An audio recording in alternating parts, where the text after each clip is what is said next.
ছাত্রছাত্রীরা তোমরা কেমন আছো? আশা করি তোমরা সবাই ভালো আছো।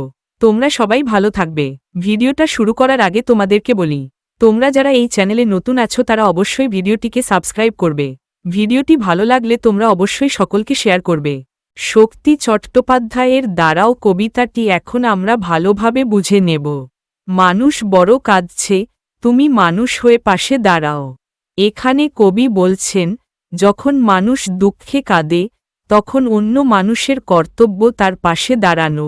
মানুষই ফাঁদ পাতছে, তুমি পাখির মতো পাশে দাঁড়াও। মানুষ অনেক সময় অন্য মানুষের ক্ষতি করে, কিন্তু কবি বলছেন, তুমি যেন পাখির মতো সরল ও মুক্ত মনে পাশে দাঁড়াও।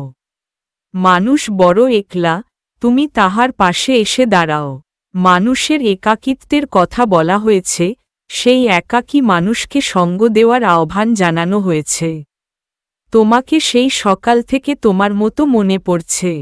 প্রিয় মানুষটিকে সকাল থেকেই মনে পড়ছে, ভালোবাসা ও টান প্রকাশ পেয়েছে। সন্ধে হলে মনে পড়ছে, রাতের বেলা মনে পড়ছে। দিন রাত সর্বক্ষণ সেই মানুষটির কথা মনে পড়ছে, গভীর অনুভূতির প্রকাশ।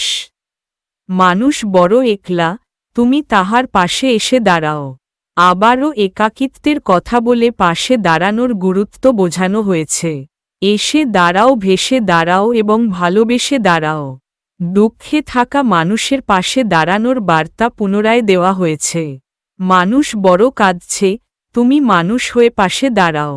কবি বলছেন, শুধু পাশে দাঁড়ানো নয়, ভালোবাসা ও আন্তরিকতা নিয়ে দাঁড়াতে হবে। মানুষ বড় একলা, তুমি তাহার পাশে এসে দাঁড়াও। কবিতার শেষে আবারও একাকী মানুষের পাশে থাকার আহ্বান জানানো হয়েছে। কবিতাটি মানুষের প্রতি ভালোবাসা, সহমর্মিতা ও মানবিকতার গুরুত্ব শেখায়। শক্তি চট্টোপাধ্যায়ের দ্বারাও কবিতাটিতে মানবতা, সহমর্মিতা এবং ভালোবাসার গভীর আহ্বান প্রকাশ পেয়েছে। কবি এখানে বলেছেন, মানুষ যখন দুঃখে কাঁদে বা একাকিত্বে ভোগে, তখন অন্য মানুষের উচিত তার পাশে দাঁড়ানো।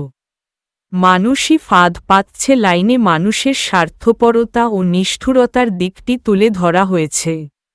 আর পাখির মতো পাশে দাঁড়াও বলে কবি নিঃস্বার্থ ও স্বাধীন সহমর্মিতার কথা বলেছেন।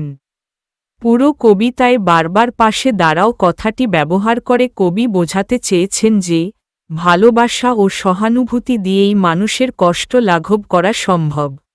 এটি মানবতার এক শক্তিশালী বার্তা বহন করে।